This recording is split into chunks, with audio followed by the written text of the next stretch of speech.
श्री स्वामी समर्थ.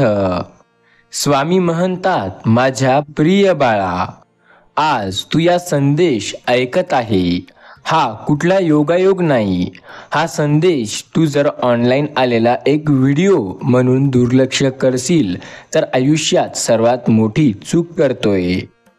या संदेशाला तू येत्या काही मिनिटापर्यंत न चुकता ऐकून बघ. तुझ्या आयुष्यात तुला काही तासात चमत्कार बघायला मिळतील. माझ्या बाळा, हा संदेश तुझ्यासाठी आज जीवन उपयोगी ठरणार आहे. या संदेशानंतर तुझ्या जीवनात खूप मोठे मोठे चमत्कार होतील. स्वामी म्हणतात, जसा समुद्र कितीही मोठे वादळ आले तरी आपली शांती कधीही सोडत नाही, त्याप्रमाणे तुम्ही कितीही संकटात असाल तरीही आपले ध्येय कधीही सोडू नका. ध्येयाच्या मागे पूर्ण जिद्दीने आणि मेहनतीने प्रयत्न करा.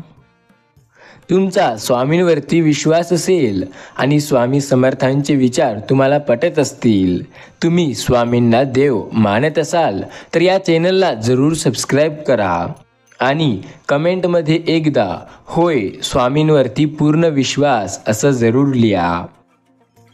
जर तुम्ही स्वप्ने बघू शकता तर तुम्ही ते पूर्ण सुद्धा नक्कीच करू शकता. लागतील तर ते फक्त प्रयत्न. तुम्ही प्रयत्न करा, नक्की तुम्हाला यश मिळेल. सत्याच्या मार्गावर चालावे, कारण तिकडे गर्दी कमी असते. जो व्यक्ती सत्याच्या मार्गावर चालतो तो आयुष्यात खूप पुढे जातो. फक्त फरक एवढाच असतो की त्याला थोडासा वेळ लागतो, पण इतरांपेक्षा नेहमी पुढचे असतो. पराभवाची भीती बाळगू नका. एक मोठा विजय तुमचे सर्व पराभव पुसून टाकू शकतो. स्वामी म्हणतात, या व्हिडिओला एक लाईक जरूर करा. नक्की तुमच्या आयुष्यात चमत्कार घडेल. स्वामी समर्थ महाराजांचा आशीर्वाद प्राप्त करण्यासाठी या संदेशाला येत्या 11 मिनिटापर्यंत न चुकता पूर्ण ऐका. हा संदेश दुर्लक्ष करू नका. लक्षात ठेवा, चिंता आणि तणाव दूर करण्याचा एक उत्तम मार्ग आहे. एक तर तुम्ही म्हणा की उडत गेले सगळे आणि शांत बसा, किंवा श्री स्वामी समर्थ या नावाचा जप करा. जो व्यक्ती आयुष्यात अडचणीत आहे त्याने स्वामी समर्थांचा जास्तीत जास्त जप केला पाहिजे, कारण स्वामी नक्की त्याची साथ देतील. जीवनात जर आपल्याला महत्त्व मिळालं नाही तर त्याचा दोष देवाला न देता स्वतःलाच द्यायला हवा. कारण आपल्या हातात नसतं की आपण कुठं जन्माला आलो. आपल्या हातात नसतं की आपण गरीब किंवा श्रीमंत जन्माला आलो, पण आपल्या हातात असतं की आपण गरीब किंवा श्रीमंत बनू. आपल्या हातात असतं की आपण श्रेष्ठ किंवा व्यर्थ बनू. जर तुम्ही दुसऱ्यांचे दोष पाहण्यात समाधान मानत असाल तर तुम्ही पूर्णत्व व कौशल्य पाहण्यातही समाधान वाटणार नाही. ज्याला प्रत्येक गवताच्या पात्याची भीती वाटते त्याने गवताच्या कुरणात निद्रा घेऊ नये. सज्जनांना भीती कशी ते ठाऊक नसते. जो वाईट कृत्य करायला भीतो त्याला एकच भीती असते. ज्यांनी भीतीवर मात केली अशी हजारो माणसे त्याला दिसत असतात. जेव्हा स्वतःशीच युद्ध होते तेव्हा मनुष्य काही लायकीचा असे समजावे. ज्याच्या भांडण्यात मद म्हणजे पैसा नसते त्याने त्याला जिभेवर मध ठेवायला व गोड बोलायला पाहिजे. स्वामी म्हणतात, जो व्यक्ती माझे नामस्मरण करेल, जो व्यक्ती आज माझा संदेश शेवटपर्यंत न चुकता आणि टाळाटाळ न करता ऐकेल, त्याच्या जीवनात आम्ही मोठा चमत्कार करू. ज्यांचा ज्यांचा स्वामींवरती विश्वास आहे, ज्यांचा ज्यांचा स्वामींच्या चमत्कारावर विश्वास आहे, त्यांनी हा संदेश पूर्ण ऐकत राहा. परमेश्वराने ज्या अत्यंत रमणीय वस्तू निर्माण केल्या त्यापैकी फुले हे एक आहे. देव त्यांना आत्मा द्यायला विसरला, बाकी सर्व दिले होते. मूर्ख माणसाचे कौतुक करायला त्यापेक्षा जास्त मूर्खच असतो. एखादा व्यक्ती जर खूप शहाणा असेल तर नक्की तो खूप जास्त आयुष्यात पुढे जाईल, पण एखादा व्यक्ती अतिशहाणा असेल तर आयुष्यात तो कुठेही जाऊ शकणार नाही. मूर्खाचे गीत ऐकण्यापेक्षा शहाणा माणसाने केलेली कान उघडायची जास्त चांगली असते. आपले कोठं चुकत नाही, आपण जे करतो ते अगदी बरोबरच आहे असा ठाम विश्वास फक्त मूर्ख माणसाला असतो. जीवनात शांती आणणारे उत्तम औषध म्हणजे विस्मरण. आपले ज्ञान वाढले त्या प्रमाणात आपल्याला क्षमा सुद्धा करायला हवी. स्वामी म्हणतात, जो व्यक्ती एखाद्याला शिक्षा देतो तो झाला माणूस, आणि जो व्यक्ती एखाद्याला क्षमा करतो तो झाला माणसातील देव. जीवनात शांती हे एका गोष्टीने येऊ शकते, फक्त चिंतामुक्त होऊन पहा. आयुष्यात जोपर्यंत शिक्षक स्वतःच शिकत असतो तोपर्यंत तो खऱ्या अर्थाने शिकवू शकतो. जोपर्यंत दिवा स्वतःची ज्योत प्रज्वलित ठेवतो तोपर्यंत त्या दिव्याने दुसरा दिवा पेटता येतो. ज्यावेळी हृदयावर बरेच दडपण येते त्यावेळी हृदयाच्या सुरक्षा झडाप्रमाणे अश्रू कार्य करतात. सुविचार हे अशा गोष्टी आहेत जे आपल्याला आयुष्यात खूप चांगले विचार सांगून जातात. सहनशीलता हा काही उत्तम दर्जाचा सद्गुण नाही, पण असहनशीलता आणि आयुष्यातील काही छोट्या मोठ्या गोष्टी ह्या आपल्याला खूप आयुष्यात फरक टाकतात. कुठल्याही परिस्थितीत प्रत्येकाने पंचशिलाचे पालन करावे. पंचशीलच पूर्णत्व देतात. ती पंचशिले अशी: गांभीर्य, आत्म्याचे औंदार्य, प्रामाणिकपणा, कर्तव्य, तत्परता आणि दयाबुद्धी. माणसाजवळ मुख्य शहाणपण असायला हवे. माणसाजवळ काही अडचणी असतील, माणसाजवळ काही दोष असतील तर त्याने काहीही होत नाही. काही गोष्टी टाळाव्यात, त्याने आयुष्यात जास्त फरक पडत नसतो. ज्या माणसाला आपल्या कामाबद्दल प्रेम वाटत नाही आणि जो केवळ पैशासाठी काम करतो त्याला त्यात धनही मिळत नाही आणि जीवनात सुखही मिळत नाही. कोणत्याही गोष्टीची कमतरता निर्माण झाल्यावरच त्या वस्तूची किंमत कळते. बऱ्या झालेल्या जखमांचे व्रण मागे उरतात. ज्ञानाशिवाय उत्साह म्हणजे निख्खळ मूर्खपणा. आपण पूजा करतानाही देवताला आपण पूर्णपणे प्रार्थना करत असतो आणि देवाची भक्ती करतो. जो व्यक्ती देवाची भक्ती करतो त्याच्या आयुष्यात सुख आणि शांती नेहमी राहते. सत्य हा वनीतील मध, सत्य हा धर्मातील प्राण, यातून विश्वेचा प्रेरणादायी उदय होतो. मूर्ख मनुष्य दुसऱ्याच्या अभिमानासाठी स्वतः खेचला जातो. मूर्ख मनुष्य तो असतो जो दुसऱ्याला मोठेपणाच्या चक्करमध्ये स्वतःच खाली पडतो. आयुष्यात जो मनुष्य विनाकारण घाई न करता सातत्याने आणि चिकाटीने आपल्या मार्गावर चालत असतो तो नक्की यशस्वी होतो. भलेही त्याला थोडा वेळ लागेल, पण तो यशस्वी मात्र नक्की होतो. खाली पडण्यात अपयश नाही, तर पडून राहण्यात अपयश आहे. खाली पडल्यावर उठून पुन्हा प्रयत्न करण्यातच अपयश नाही तर यश आहे. लक्षात ठेवा, काळाच्या अधीन होण्यापेक्षा त्यावर मात करून जा. सहनशीलता हे एक श्रेष्ठ गुण नाही. जो सहन करतो तो टिकतो, जे सहन करत नाही त्याचा नाश पावतो. सहनशीलता एक गुण नाही तर हे एक शक्ती आहे जे प्रत्येकाच्या अंगी नसते. काळाच्या अधीन होण्यापेक्षा त्यावर मात करून जा. लक्षात ठेवा, कमनशिबी किंवा दुर्दैवी म्हणणारी 10 उदाहरणे घेतली तर 9 जणांना कमनशिबीचे कारण त्यांच्या सुखातील किंवा आयुष्यातील मेहनत असेल. लक्षात ठेवा, जो व्यक्ती मेहनत नाही करणार तो नक्की कमनशिबी असणार, कारण मेहनतीने नशीब लिहिलं जातं. सूर्याला अंधार दिसतो का, तर याचं उत्तर आहे नाही, कारण तो स्वतःच एवढा जळत असतो की त्याच्यामुळे दुसऱ्याला सुद्धा अंधार नाहीसा दिसायला लागतो. त्यामुळे स्वतः एवढ्या आयुष्यात पुढे जा की दुसरे सुद्धा तुमच्या सोबत येतील. देव हे समुद्राप्रमाणे खोल व विस्तरणीय आहे, पण आपल्या कर्तबगारीचे भांडीच लहान असतात. जे लोक विचार करतात त्यांना हे जग सुखमय भासते. जे केवळ भावनेच्या आहारी जातात त्यांना हे जग दुःखमय भासते.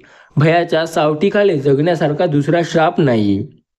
जीवन वृक्षाला लागलेली 2 गोड फळे आहे: सज्जनांची संगत व प्रिय भाषण.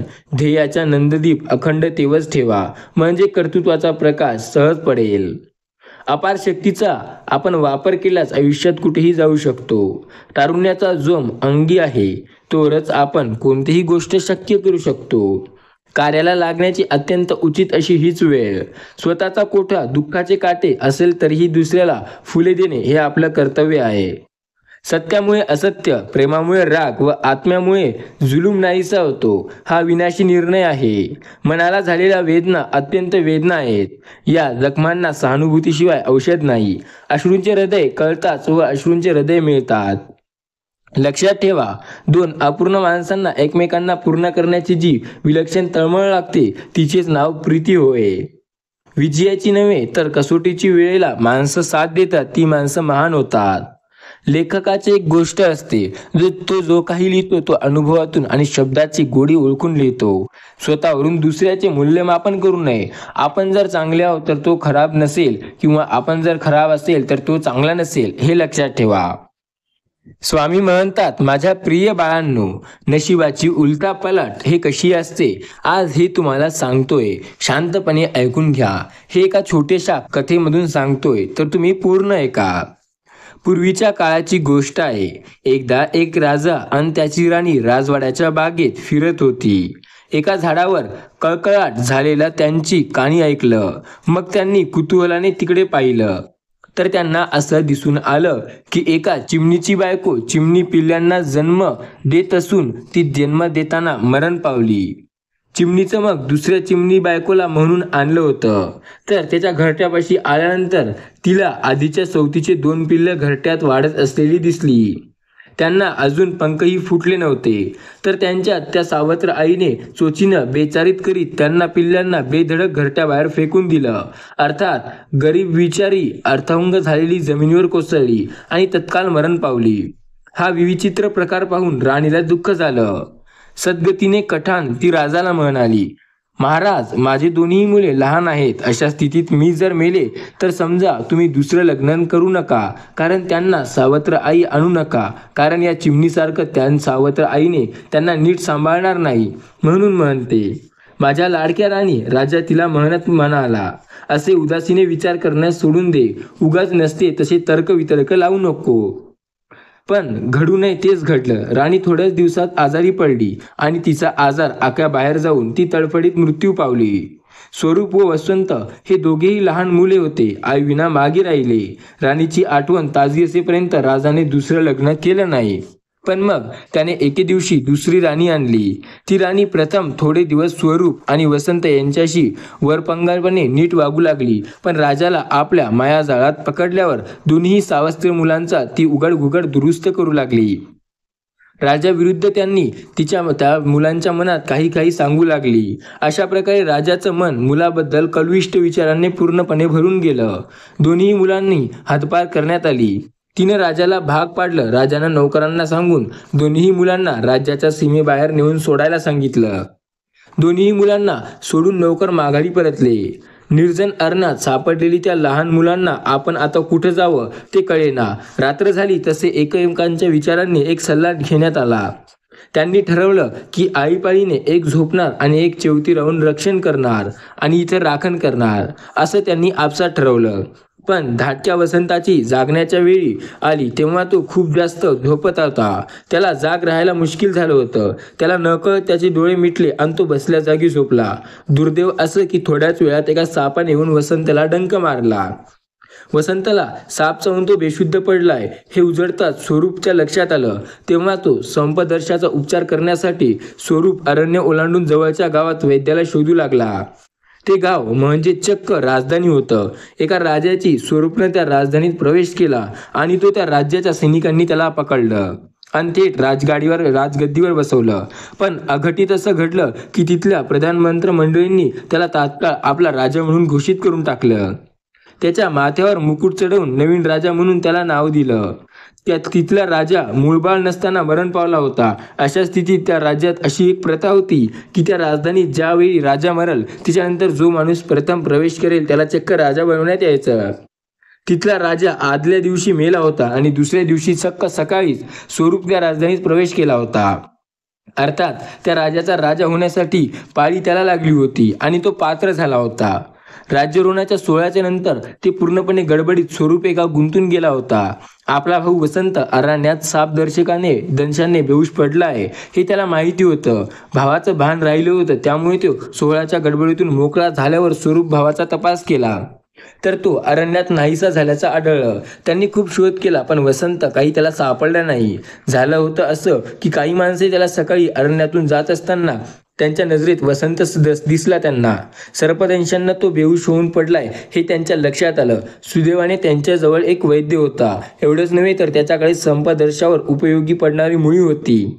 जवळच्या एका ओंड्याचं पाणी घेऊन वैद्याने त्याला संपदर्शाचा जिथे त्याला दंश झाला होता तिथे मुळी लावून त्याचा उपचार केला. वसंतला काही वेळातच होश आला. ते औषध गुणकारी ठरले आणि वसंत लवकर शुद्धीवर आला. मग त्यांचा पुढचा प्रवास त्यांनी त्या लोकांबरोबर निघाला. वाटेत त्यानेही आपल्या लहान्या भावाला पाहण्यासाठी खूप शोध घेतला, पण त्याला काही त्याचा तपास लागला नाही. अशी कित्येक वर्षे निघून गेली आणि फिरता फिरता एके दिवशी वसंत योगायोगाने स्वरूप जिथे राज्य करीत होता त्या राज्यात राजधानीत परत येऊन ठेपला. राजधानीत वेशीपाशी तो पोचेवर रात्र झाली होती. द्वारपालिकांनी वेशीचे दरवाजे बंद करून घेतले होते. दरवाजा उघडून आपल्याला वेशीच्या आत येऊ देण्यासाठी तो खूप जास्त बाहेरून कळकळीने विनंती करत होता, पण ते म्हणाले की या परिसरात सध्या रात्रीच्या वाघांचा खूप जास्त संचार असल्याने दरवाजा उघडण्याची त्याला भीती वाटते. म्हणून त्यांनी त्याला नकार दिला. बिचारा वसंत मग बाहेरच वेशीलाच झोपला. रात्री कधीतरी खरोखरच वाघ तिथे येऊन ठेपला. वसंतची झोप हे खूप कमी असल्याने तो सावध झाला. त्याला वाघाची चाहूल लागली. तो जागी झाला. त्यानं कमरेशी लटकणारी आपली तलवार पटकन काढली आणि चपळाईने वाघाला ठार मारलं. मग त्याने वाघाचे कल्ले आणि शेपूट कापलं आणि आपल्या जवळच्या पिशवीत ठेवून दिलं आणि तो आता निश्चितपणे पुन्हा झोपी गेला. दुसरा दिवस उजळताच द्वाररक्षकांनी वेशीचा दरवाजा उघडला. त्यांनी दरवाजा बाहेर मेलेला वाघाचे शव पकडलं. त्यांना ते दिसलं. मग ते शव त्यांनी राजाकडे नेलं आणि आपण वाघाला मारण्याची फुशारकी मारली. त्यांच्या सांगण्यावरून विश्वास ठेवून राजांनी त्यांना चांगली बक्षिसे दिली. वसंत जागा झाला. वेशीतून राजधानीच्या शहरात शिरला. त्याला एक म्हातारी भेटली. तिच्याकडे तो चौकशी करू लागला. त्याला समजलं की नव्याने इथे आलेला आहे. तो म्हातारी म्हणली, मुला, मला मूळबाळ नव्हतं, मी एकटीच राहत आहे. त्या वसंतला मुलासारखं मानून तिने आपल्या घरी घेऊन जाण्याची तिला गोष्ट सांगितली. परक्या ठिकाणी कुठं राहावं असा प्रश्न त्यालाही पडला होता. तर एका म्हातारी बाईने आपल्याला आपुलकीने सोय करण्याची बोलली होती, तर त्यामुळे ते सुद्धा तिच्याकडे निघाला. तिथे आभार मानून तिच्यासोबत घरी गेला. तिने त्याला आपल्या आस्थानेत बसवलं. त्याच्या हातात फक्त एक पिशवी होती. तिथं काय आहे असं तिने विचारलं. तेव्हा वसंत बोलला, रात्री वेशी बाहेर झोपलो होतो, तिथे वाघ आला. त्यानं मला मारण्याचा प्रयत्न केला, पण त्याआधी मीच खून म्हणून त्याला मारलं आणि त्याचे हे कल्ले आणि शेपूट कापून ठेवली आहे. अरे, म्हातारी म्हणाली, अरे हे काय झालं? अरे, वाघ आपण मारला अशी राजाकडे फुशारकी मारून काही सैनिकांनीच काही खूप सारे बक्षिसे घेतली आहे. त्या परायकचरांनी राजदूतांकडून बक्षीस सुद्धा उपटलं. म्हणजे गंमतच आहे. राजाला खरी गोष्टी समजायला हवी. तो खऱ्याचा चाहता आहे. मी जाऊन भेटतो की त्याला, वसंत बोलला. काही बक्षीस मिळालं तर तुला आणून देईल बघ. आणि खरोखरच वसंत राजाला भेटायला गेला. राजाने अगत्यांत त्यांची भेट घेतली. रात्री आपण वाघ कसा मारला ते राजाला सांगितलं. तेव्हा राजाने विचारलं, याचा काही पुरावा? आपल्याजवळ पिशवीतून वाघाचे कल्ले आणि शेपूट दाखवून वसंत बोलला, हा घ्या पुरावा. वाघाला मारल्याची खून आपल्यापाशी असावी म्हणून मी तिचा हे पुरावा काढून ठेवला होता, गंमत म्हणून. राजाची खात्री पटली. मग त्याने वसंतची चौकशी केली, तो कोण, कुठला म्हणून. तेव्हा सावत्र आईच्या सांगण्यावरून दोघा भावांना लहानपणी आपला बाप राजाने आपल्या राज्यातून हद्दपार केलं आणि अरण्यात रात्री झोपलो असताना आमच्या दोघांशी कशी ताटातूट झाली ते राजाला सांगितलं. आपला भाऊ शोधूनही सापडला नाही असं सांगून शेवटी तो खेदाने म्हणाला, सगळीकडे शोध घेत घेत भटकत इथे आलोय. राजाने तोवर आपल्या भावाला ओळखलं होतं. विचारून त्याने फक्त खातरमाज केली. नंतर तो आसनावरून उठला आणि लगबगीत जाऊन त्या वसंताला मिठी मारली. डोळ्यातून आनंद ढळढळ घसरत होते. तो म्हणाला, वसंता, मी तुझा थोरला भाऊ स्वरूप. त्या रात्री साप चावल्यावर तू बेशुद्ध पडला म्हणून उपचारासाठी मी वैद्याचा शोध घेत शहराबाहेर आलो. तर काय नशीब बघ, तडफडतीने मला या लोकांनी चक्क राजा बनवलं. अर्थात मी इथंच अडकून पडलो. तरी पण मी तुझा शोध घेण्यासाठी पूर्ण प्रयत्नांची पराकाष्ठा केली, पण मला काही तुझा पत्ता लागला नाही. तुझी आशाच मी सोडली होती, तर हा तू असा अचानक भेटलाय. आणि मग वसंत राजवाड्यात भावासोबत राहू लागला. पण थोडे दिवस गेल्यावर त्यांना कळलं की त्यांच्यातील जी सावत्र आई होती ती मरण पावली. तिला मूळबाळही नव्हतं. तेव्हा स्वरूपनं वसंताला आपल्या बापाकडे परत जायला सल्ला दिला. वसंत तसा तिकडे गेला. आपल्या राजाला पाहून आनंद झाला. स्वरूप एका राज्यात आला. राजाला हे पाहून खूप जास्त आनंद झाला. तो खूपच खुश झाला. कितीतरी वर्षांनी तो भेटला होता. अरे, तुम्ही कुठे आहात? तुमचं काय झालं असेल या चिंतेने होतो रे मी. बरं झालं तू आलास. स्वरूप एका राजाचा राजा झालाय असं त्यांना सांगितलं. तेव्हा राजा खूप जास्त खुश झाला. अशा प्रकारे वसंतही त्या राज्याचा राजा बनला. स्वामी म्हणतात, शाळा हे समाजाने समाजाच्या विकासासाठी निर्माण केलेले एक सरकार केंद्र आहे. यात संस्कार दिले जातात आणि आयुष्य कसं जगायचं, आयुष्यात पुढे कसं जायचं, आयुष्य नेमकं काय आहे आणि आयुष्यात काय काय होऊ शकतं, या सर्व प्रकारची शिक्षा इथे केली जाते. शाळेमध्ये लहान मुलांना सर्व काही योग्य पद्धतीने शिकवले जाते. शाळा हे विद्येचे मंदिर मानले जाते. सत्य, समता, स्वातंत्र्य यांचा मिलाप आणि आचार, विचार, उपचार यांचे उगमस्थान म्हणजे शिक्षण होय. जो व्यक्ती शिकतो तो आयुष्यात पुढे जातो आणि जो व्यक्ती सुशिक्षित राहतो त्याची कोणीही फसवणूक करू शकत नाही. तो आयुष्यात कधीही कुठल्याही परिस्थितीवर मात करण्यासाठी योग्य असा मार्ग स्वतः निर्माण करू शकतो. चारित्र्याचा विकास घडविणे ते खरे शिक्षण होय. शिक्षण ते नव्हे जे फक्त शिक्षण घेऊन आपण आहोत असे राहणे. आपले चारित्र्य अजून विकसित करणे, त्यात अजून सुधारणा करणे याचा खरा अर्थ म्हणजे शिक्षण होय. सन्मानाने सुख प्राप्त करण्याचे साधन म्हणजे शिक्षण. आपण एखाद्या गोष्टीत जर अडकून असाल तर शिकून बघा. आयुष्यात तुम्हाला जेवढं शिकायला मिळत असेल तेवढं शिकत राहा, कारण शिकल्याने माणूस अजून मोठा होत असतो. दुसऱ्याच्या दुःखांचा जो विचार करावयास शिकवतो तो खरा सुशिक्षित आहे. शिकून फक्त लोकांच्या चुकीच्या गोष्टीसाठी फक्त त्यांना शिव्या वगैरे देणे किंवा त्यांचा निष्कार करणे हे पूर्णपणे चुकीचं आहे. आपण शिकलोय तर त्याचा लाभ म्हणून लोकांची मदत करा. लाभ म्हणून लोकांना समजून घ्या. त्यांच्या दुःखाचा मजाक उडवू नका. वाचन माणसास पूर्णत्वाकडे नेते. संभाषण माणूस तत्पर बनतो. मुलाचे मोठेपण आईच्या हाती असते. मुलांचे जे काही पुढचे भविष्य असेल ते आईच्या हाती असते. आई जशी त्यांना शिकवण देईल त्याप्रमाणे ते घडत जातात.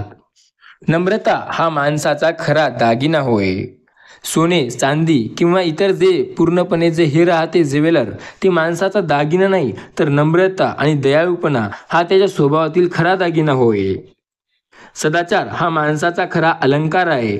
जो व्यक्ती सदाचारी असतो तो आयुष्यात नेहमी चांगला असतो. भिकेच्या पोळीपेक्षा कष्टाची भाकरी केव्हाही चांगली. त्यामुळे कष्ट करायला घाबरू नका. कष्ट करून जगा. आयुष्यात नेहमी सुखी आणि समाधानी राहाल.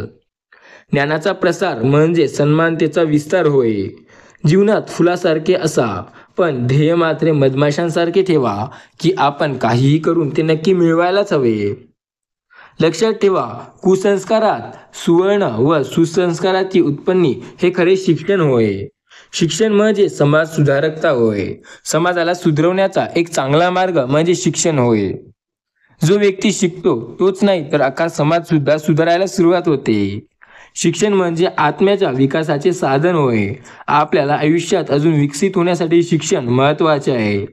व्यक्तिमत्व विकासाचे व सामाजिक क्रांतीचे प्रभावी साधन म्हणजे शिक्षण. बालमणीचे कळी प्रेमाच्या फुंगरते फुलवीत असताना तेच गुरु. शस्त्र माणसापेक्षा अधिष्ठान असलेला माणूस अजिंक्य असतो. ज्ञान हाच सर्व सामाजिक व राजकीय क्रांतीचा पाया आहे. प्रयत्न हा परीस असून त्यांच्या योगायोगाने वाळवंटाचे नंदवन करता येते. अज्ञानी असणे हा गुण नाही, अज्ञान मिळण्यासाठी धडपड न करणे हा गुन्हा आहे. लक्षात ठेवा, अतिशक्ती ही असत्याची जननी आहे. जर तुमच्याकडे आयुष्यात करायला काही नसेल तर तुम्ही देवाचे नामस्मरण करा किंवा एखादं छोटं मोठं काम करा, पण रिकामे बसू नका, कारण रिकामे डोके म्हणजे शैतानाचे घर असे म्हटले जाते. शिष्य कितीही विद्वान असला तरी गुरुजनांना हाताखाली वागवताना त्याला विद्वत्ता मावळतेच. प्रार्थना करण्याला हातापेक्षा मदत देणारा हात नेहमी पवित्र असतो. कोकिळीचं सुंदर गाते म्हणून चिमणीचं चिवचिव करणं ते हक्क सोडत नाही. लक्षात ठेवा, एखादा गरुड जर उंच उडत असेल तर छोटे मोठे पक्षी उडणं विसरत नाहीत किंवा सोडत नाहीत. ज्याचा वर्तमान काळ प्रयत्नवादी आहे त्याचा भविष्य काळ उत्तम आहे. पवित्र होण्यासाठी जाळून घ्यावे लागते व अंकुरित होण्यासाठी गाडून घ्यावे लागते. आता जर तुम्हाला आयुष्यात खूप मोठे व्हायचे तर मेहनत करावीच लागेल. स्त्री शिक्षण म्हणजे भावी पिढ्यांच्या ज्ञानाची पाणपोई होय. नम्रता हा ज्ञानाचा आरंभ आहे. श्रीमंत होण्याचा गुणवंत व्हा. श्रीमंत तर कोणीही होईल, पण गुणवंत कदाचितच कोणी होईल. लोखंड व्हा, सोने होऊ नका, कारण लोखंड हे खूप कडक असते. तो चांगल्या चांगल्याला वाकत नाही, पण सोने हे असे असते की त्याला कोणीही वाकून जाऊ शकते. निर्जीव रत्नांनी पारखा करून त्यास अमूल्य ठरविणारे रत्न पारखा अनेक असतील, परंतु सजीवन रत्नांची पारखा करून त्यांना अलौकित्व प्राप्त करून देणारे कर्मचिराच्या सारखा रत्न पारखा विरळच असतो. पुरुष का नारी असे समान कोई बंधू नाही. लक्षात ठेवा, जो मनुष्य शिकवतो तो आयुष्यात नेहमी पुढे जात असतो. आधुनिक जगाला तारण्याचा एकमेव उपाय म्हणजे प्रेम होय. I am not afraid for tomorrow, for I have seen yesterday, I see today love you. स्वामी म्हणतात, एक गोष्ट लक्षात ठेवा, आजचा दिवस खराब गेला म्हणजे उद्याचा जाईल असं नाही, आणि आजचा चांगला गेला तरी उद्याचा जाईल असं सुद्धा नाही. त्यामुळे नवीन दिवसावर प्रेम करा आणि ते दिवसाची सुरुवात चांगली करा. त्यात जीवनाचा पाया आहे, तर मानसिक साधना जीवनाला कळस आहे. ध्येय नैतिक बनवतात, पण ध्येय गाठण्यासाठी मेहनत खूप लागते. लक्षात ठेवा, देशभक्ताचे रक्त म्हणजे स्वातंत्र्य वृक्षाचे बीज होय. डरो नहीं, डरता करता हे निश्चित आहे. स्वामी म्हणतात, अरे बाळा भिवू नको, मी कालही तुझ्या सोबतीला होतो, मी आजही तुझ्या सोबतीला आहे आणि उद्याही तुझ्या सोबतीला असेल. स्वतःवर विश्वास ठेव. जीवन हा सुखाने भरलेला प्याला नसून कर्तृत्वाने भरायला हवे. व्यक्तीचे जीवन पवित्र, शुद्ध आणि श्रद्धाशील बनविले हे शिक्षणाचे ध्येय आहे. व्यक्तिमत्वाचा विकास हा शिक्षणाचा प्रमुख उद्देश आहे. दया, क्षमा, शांती तिथे देवीची शक्ती असते. विवेकाचे दुसरे नाव विचार आहे. शरीरे परमेश्वराचे मंदिर असून ते सुंदर, स्वच्छ व पवित्र राखणे म्हणजे परमेश्वराची पूजा करण्यासारखे आहे. मनाचा कोतेपणा हा अनेक दुःखांचा मळ असू शकतो. चांगले विचार मनात नेहमी येत नाहीत, म्हणून ते मनात येतात असं काही करा. आळस हा मनुष्याच्या प्रत्येक कामात आड येणारा प्रबळ शत्रू आहे. आदाचार ही भावना जननी आहे, तर दुराचार ही सध्या संकटाची जननी आहे. जो व्यक्ती सदाचार ही भावना ठेवतो तो आयुष्यात सदैव पुढे राहतो. शिक्षण हा वयाने वृद्ध होत असला तरी ज्ञानाने नेहमी तरुण होत असतो. लक्षात ठेवा, त्यामुळे तुम्ही शिकत राहा. वय तुमचं काहीच पाहत नाही. शिकण्यासाठी वय लागत नसतं, त्यामुळे शिकत राहा. जे काही तुम्हाला नवनवीन गोष्टी मिळतात ते समजून घेत राहा, जाणून घेत राहा. ढीगभर आश्वासनापेक्षा टीसभर मदत केव्हाही बरी. गेलेल्या संधीबद्दल रडत बसण्यात येणाऱ्या संधीचे स्वागत करा. शिक्षण हे व्यक्तीच्या कल्याणासाठी व राज्याच्या सुरक्षिततेसाठी असते. मन मोकळे सोडावे, पण जीभ मोकळी सोडू नये. शहाणा माणूस चुका विसरतो, परंतु त्याची कारणे मात्र कधी विसरत नाही. अहंकार व लोभ ही माणसाच्या अधोगतीचे लक्षणे आहे. संपत्तीने मोठं होण्यापेक्षा मनाने मोठं व्हा. वाघासारखे बळ असावे, पण वाघाप्रमाणे वागू नये. विचार थकले की विचार धडकतात. स्वार्थ हा एकच असा दुर्गुण आहे की तो दुसऱ्याच्या ठिकाणी असलेल्या आपल्या सहन होत नाही. शिक्षण म्हणजे आत्मविकासाचे साधन होय. लक्षात ठेवा, जर तुम्ही अंतर्गरी असाल तर आयुष्यात मागे राहाल. तुम्ही देवावर विश्वास ठेवाल तर तुम्हाला नवीन नवीन अनुभव मिळतील. देव सदैव तुमची मदत करेल. संकटाच्या रंगणात प्रयत्नांची पराकाष्ठा केल्याशिवाय विजयाची गाठ पडत नाही. जीवन ही चैतन्याची वस्तू नसून कर्तव्याची भूमी आहे. नुसते झाडे लावून काय उपयोग, त्यांची फळे मिळवा, तरच तुम्ही आयुष्यात पुढे जाल. मनातील काल्पनिक लांडवांनी भूक लागते असं नाही. वास्तविकता कांदा हे आपल्याला आयुष्यात खूप चांगले चव देतो, पण खरी चव हे लसणात असते असे म्हणतात. काही लोकांना काय गोष्ट करावं हे समजत नाही. जसे आयुष्यात आपण पुढे जातो तसे आपले चाहते कमी आणि जळणारे जास्त वाढतात. शरीर मोठे असून भागत नाही, तर अंतरंग मोठे असावे लागते. लोकांच्या प्रगतीवर हसणारे आणि आनंद घेणारे हवे. लोकांच्या प्रगतीवर जळणारे तर नेहमी मिळतात. सत्याच्या प्रकाशाला भिवून समाज अंधारात व्यवहार करीत असतो, परंतु शेवटी त्याला सत्याकडेच यावे लागते. कमी अपेक्षा ही अपयशाची एक मोठा गुन्हा आहे. इच्छा असेल तर मार्ग सुचतो. स्वतः मेल्याशिवाय स्वर्ग दिसत नाही. जहा चाहे वहा रहा है. संधी राहणी व उच्च विचारमरणी आपल्याला आयुष्यात पुढे नेते. आईविना सगळं काही पूर्णपणे संपून गेल्यासारखं वाटते. स्वामी म्हणतात, जो दुसऱ्यावरील विश्वास ते पूर्णपणे तोडतो तो आयुष्यात नेहमी कधीतरी असा फसतो की पुन्हा वरे निघू शकत नाही. स्वामी तिन्ही जगाचा तो आईविना भिकारी. दिसा माझी काहीतरी असेल, पण आपलं ध्येय एकच राहिलं पाहिजे. मार्गशील असावे, परंतु भेडग्रस्त नसावे. राग असावा, परंतु द्वेष असू नये. कनिष्ठपणा असावा परंतु कर्मठ असू नये. काटकसरी असावी परंतु कृपण असू नये. उदार असावे परंतु उधळाय असू नये. विनोद करावा परंतु थट्टा करू नये. पुस्तक ही जागृत देवता आहे, तिची सेवा करणाऱ्याला तात्काळ वरदान होते. प्रेम, ज्ञान व बळ या तिन्ही गोष्टीचा ज्यांच्याजवळ पूर्ण साठा आहे तो आयुष्यात कुठेच अडकणार नाही. लक्षात ठेवा, ज्या कलेची योगायोगाने आत्मपरीक्षण करण्यास मदत होईल तीच कला खऱ्या योग्यतेची असते. खरे तेच बोलावे, उदात असेल तेच लिहावे, उपयोगी असेल तेच शिकावे आणि ध्येयशीलतेचेच कार्य करावे. पूर्ण नम्रता भाव अंगी असल्याशिवाय सत्य सापडत नाही. इशारा इतका असतो की आयुष्यात पुढे जायचंय, मागे कधी वळून पाहायचं नाही. जगात सद्गुणच हे शुक्रप्रमाणे आहेत, शांत व स्थिर तळपळत असतात. आपल्या भाग्याचा रस्ता आपल्या हातात आहे, चालण्याचा मात्र निर्धार केला पाहिजे. जगात डोळसपणे वातावरणात पदोपदी अन क्षणोक्षणी येणारे नवनवीन अनुभव म्हणजे शिकणं होय. अधिक पैशाच्या मागे लागू नका, परंतु पाठीमागे नाव राहील अशा सत्कार्यात पैसे गुंतवा. अस्तित्वासाठी संघर्ष हे माणसाच्या जीवनाचे महासत्य आहे. शिक्षण हे व्यक्तीच्या कल्याणासाठी नसून राज्याच्या सुरक्षिततेसाठी आहे. सौंदर्य हे भीष्माच्या प्रतिज्ञेसाठी अर्जुन आहे. लक्षात ठेवा, हरिश्चंद्राच्या सत्यप्रीतीत, रामाच्या एकपत्नी व्रताने, कर्णाच्या दानशूरतेने, भरताच्या बंधुप्रेमात व साने गुरुजींच्या मातृप्रेमात हे आयुष्य आणि हे जग बदलण्याची ताकद होती. आजची काळजी तुम्ही घ्या तर उद्याची काळजी परमेश्वर घेईल. विश्व हे विद्यालय आणि खरा अनुभव हे शिक्षण आहे. मनुष्य वाचनाने पोपट बनतो, पण आयुष्यात तो काहीतरी करण्याची जिद्द सुद्धा ठेवतो. नुसतं भरभराट वाचणे किंवा वाचत राहणे हे ज्ञान नाही, तर काय वाचतोय याचा आपल्याला अर्थ कळायला हवा. काळ हा अखंड असून सर्वांना न्यायनिवाडा करणारा एकमेव निष्पक्षातील न्यायाधीश आहे. आराम हराम हे व्यक्तिमत्वाचा विकास हा विश्वासाप्रमाणे असतो. मोत्याच्या हारापेक्षा घामाच्या धारांनी मनुष्य अधिक शोभून दिसतो. अध्ययनशीलता म्हणजे ध्येयशक्ती होय. लक्षात ठेवा, स्वाभिमानाने जोपासली पाहिजे. ईश्वर हा सत्य स्वरूप असून त्याची आराधना करण्यात प्रत्येक मानव अधिकार आहे. आयुष्यात जर पुढे जायचे तर विश्वास ठेवा, कारण विश्वासाशिवाय आयुष्यात पुढे जाणे शक्य नाही. लक्षात ठेवा, जर तुम्हाला आयुष्यात मोठं व्हायचंय तर प्रयत्न लागतील. आयुष्यात सर्वश्रेष्ठ व्हायचंय तर रात्रंदिवस मेहनत लागेल. आयुष्यात सर्वात मोठं व्हायचंय तर मोठं मन सुद्धा लागेल. देशातील दारिद्र्य व अज्ञान घालविणे म्हणजे ईश्वर सेवा होय. जनसेवा ही ईश्वर सेवा. कोणत्याही सत्कार्याकडे प्रवृत्त होणे हा गुण शुद्ध मनाचा आहे. जोवर तुमचा स्वतःवर श्रद्धा नाही तोवर तुम्ही ईश्वराची श्रद्धा ठेवू शकत नाही. तुमच्यापैकी प्रत्येकाने महान झालंच पाहिजे असं नाही, पण प्रत्येकाने आयुष्यात मोठं होण्याचा प्रयत्न नक्की केला पाहिजे. या जगी सन्मित्राहून श्रेष्ठ संपत्ती नाही.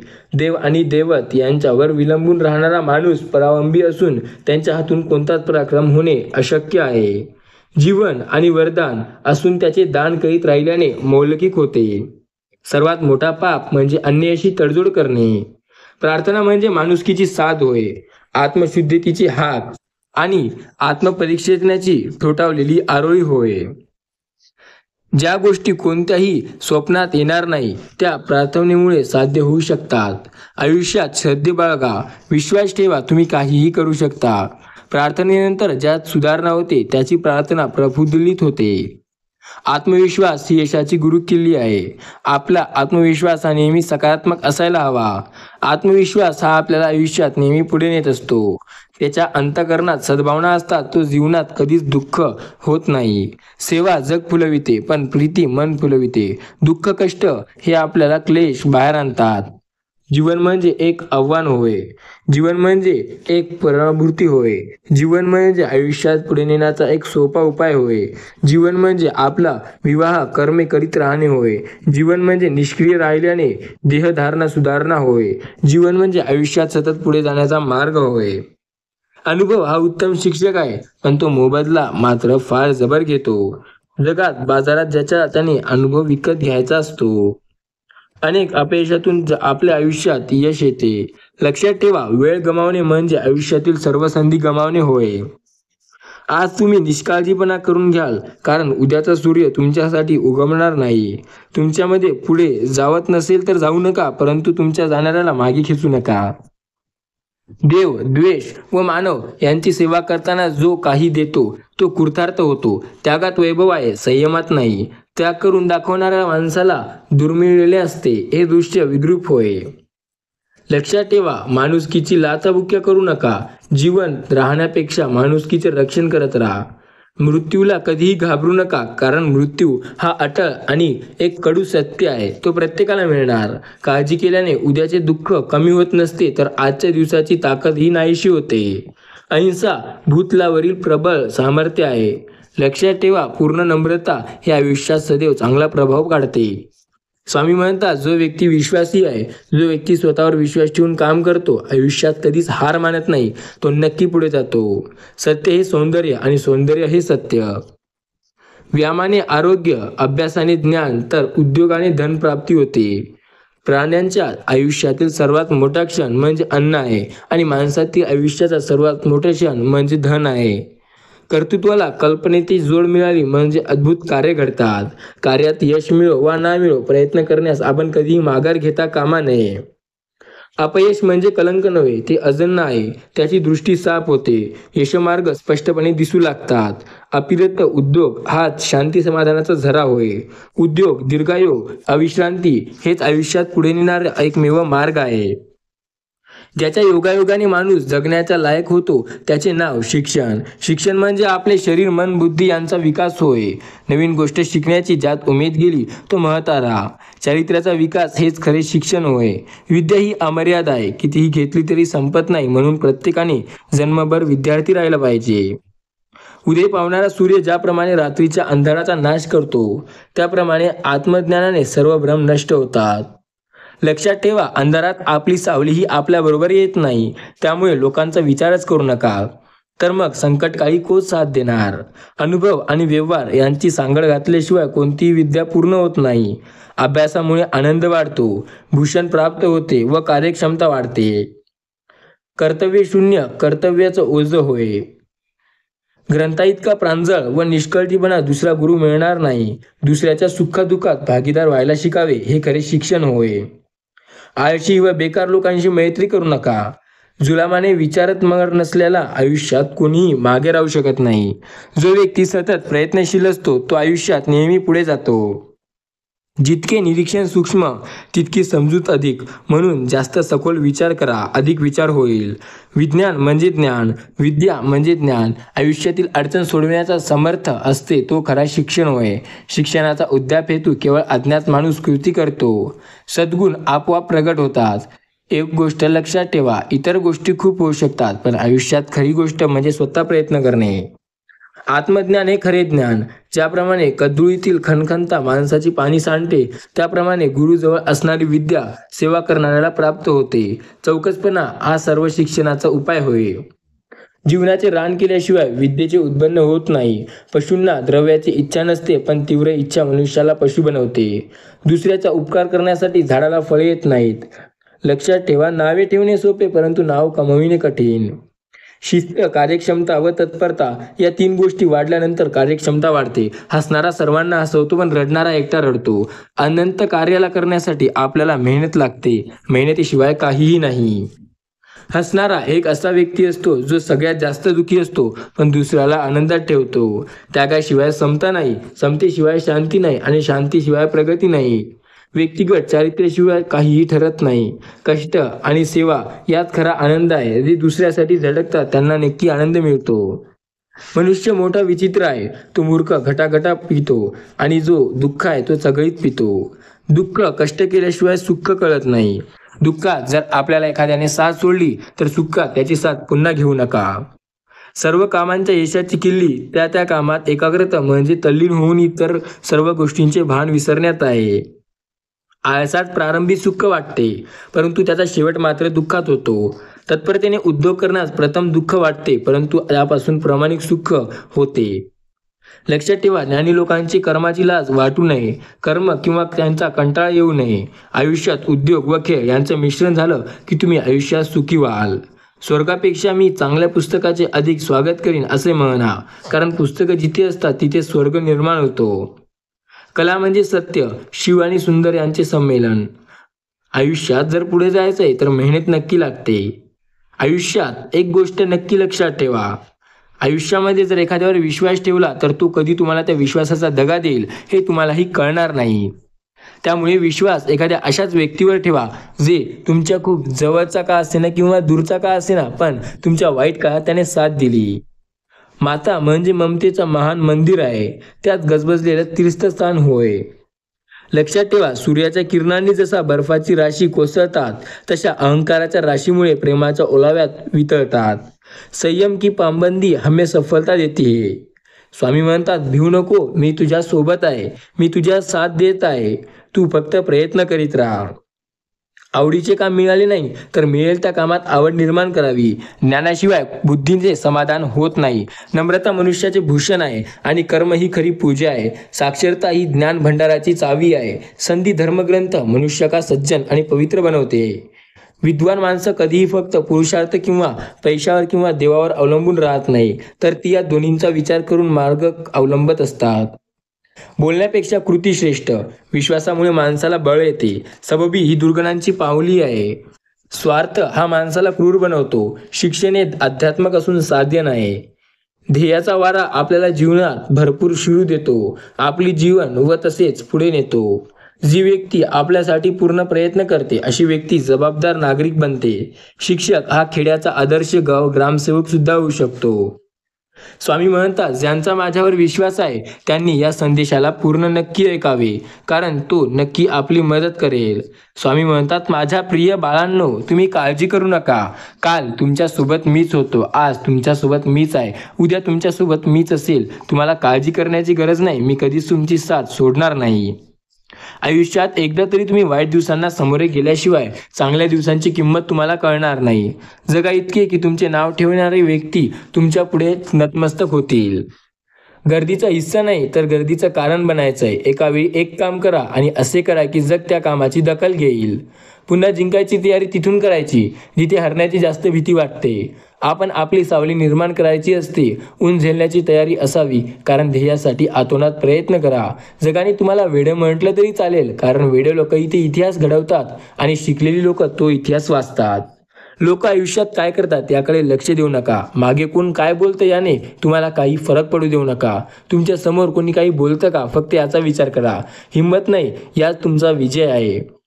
कधीही कुणाबरोबर रडू नका किंवा कुणासाठी काहीही करू नका. स्वतःवर फक्त विश्वास ठेवा आणि आयुष्यात सरळ प्रयत्न करत राहा. कधी कुणाच्या भावनाबरोबर खेळू नका, कारण तुम्ही हा खेळ सहज जिंकाल, पण समोरच्या व्यक्तीला तुम्ही या खेळात आयुष्यभरासाठी गमावून बसाल.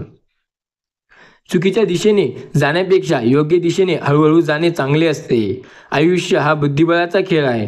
जर टिकून राहायचं असेल तर आयुष्यामध्ये मेहनत करावी लागते. हरला म्हणून लाजू नका, जिंकला म्हणून माजू नका. चंद्र मिळवण्यासाठी नेम धरा. चुकला जरी तरी एखादा तारा नक्की मिळेल. बुडणाऱ्या किनाऱ्यावरील सूचना देते ते सामान्य, आणि स्वतःचा जीव धोक्यात घालतो तो असामान्य व्यक्ती असतो. अंधाराचा नसला तरी चमकणाऱ्या ताऱ्यांना कधीही किंमत उरली नसती. अपमानाच्या पायऱ्यावरून ध्येयाचा डोंगर चढायचा असतो. जर तुम्ही त्यांची व्यक्तीची वाट पाहत असाल जे तुमच्या आयुष्यात जीवन बदलणारे ठरेल, तर तुम्ही आत्ता स्वतःकडे पहा, कारण ते फक्त तुम्ही आहात. सुखाला समोरने जाण्यात खरे कौशल्य असतं. त्या जमिनीत राहून आकाशात उडायचं असतं. अपयश म्हणजे संकट नव्हे, आपल्याला योग्य मार्गावर आणणारे ते मार्गस्थ दगड आहे. अपयशातून खचू नका, अधिक जिद्दी व्हा. विजय हा आयुष्यात सर्वात मोठा विजय असतो. दुर्बळ माणूस भविष्यात जगतो आणि निर्जन माणूस आपल्या आयुष्यात. लक्षात ठेवा, कम्फर्ट झोनमधून बाहेर पडा. जेव्हा आपण काहीतरी नवीन करून पाहण्याची तयारी ठेवाल तेव्हा नक्की स्वतःवर विश्वास ठेवा.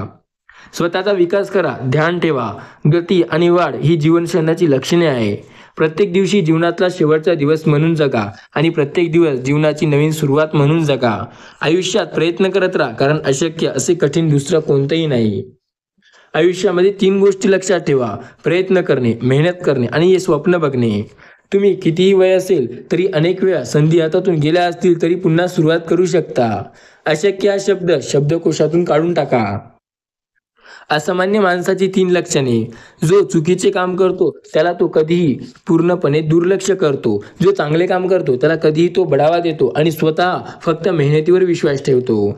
शूर असल्याने तो कधीही भीत नाही. उत्साह हे सर्व काही असते. अशक्य ही शक्य करण्यासाठी एक वेगळी मजा येते. मी कोणापेक्षा चांगले करेल यात काही फरक नसतो, पण मी कोणाचे तरी नक्की चांगले करेल यात बराच फरक असतो. उठा, जागृत व्हा. जोपर्यंत आपले ध्येय सिद्ध होत नाही तोपर्यंत थांबू नका. स्वतःचा विकास करा. ध्यान ठेवा. गती आणि वाढ जीवनाची लक्षणे आहे. जीवनात कितीही कठीण प्रसंग आला तरी घाबरू नका. तक्रार करा. जीवनात मेहनत करा. मेहनतीशिवाय दुसरा चांगला आणि सोपा मार्ग नाही. जो व्यक्ती मेहनत करेल तो जीवनात नक्की पुढे जाईल. आत्म्याचा आवाज परमात्म्यापर्यंत घेऊन जाणारे संदेश म्हणजे प्रार्थना. ज्ञानाशिवाय बुद्धीचे समाधान होत नाही. उद्योगी व्यक्तीचे ईश्वर सहाय्य करतो. दुसऱ्याच्या जीवनात पाणी पिऊन कोणीही तहान भागत नाही. जो भरा नाही त्यात काहीही अडचण नाही. जीवनाचे रान केल्याशिवाय विद्येचे उद्यान फुटत नाही. परिश्रम तेव्हा केला तेव्हाच तुम्हाला यश मिळेल. जीवनातील वृक्षाला लागलेले दोन गोड फळं म्हणजे सज्जनांची संगत आणि प्रिय भाषण. प्रार्थना हा अलंकार असतो. लक्षात ठेवा, हसा आणि खेळा पण शिस्त पाळा. त्याग हा परिश्रम केल्याशिवाय मिळत नाही. कोणतेही कार्य करा त्यात तुम्हाला मेहनत नक्की करावी लागेल. जो कर्तृत्वाने जगतो तो कौतुकास प्राप्त होतो. जो मुलांचे मन जगतो तो यशस्वी शिक्षक होऊ शकतो. त्यामुळे आयुष्यात नेहमी काही असे कार्य करा ज्याने दुसऱ्याला सुख आणि आनंद मिळेल. नेहमी लक्षात ठेवा, दुसऱ्याला आनंद देण्यातच खरे जीवन जगणे होय.